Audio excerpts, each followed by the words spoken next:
If you're considering a career as an automotive technician, it helps to know which skills are most valuable so you can determine whether it's the right path for you. Having in-depth knowledge and experience working on vehicles is very important. Attending Universal Technical Institute can help teach you the skills and hands-on training employers are looking for when hiring automotive technicians.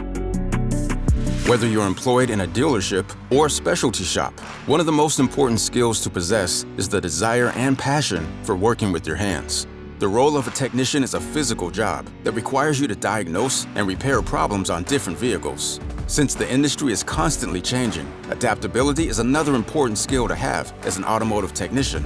Your workdays are likely to require you to perform many different tasks, so keeping up with a fast-paced environment and being flexible is crucial. Another skill automotive technicians possess is a strong work ethic. A passion for the industry and the desire to do their best every day helps them give 100% to every repair they work on. Problem-solving skills and professionalism are also great to have in the role.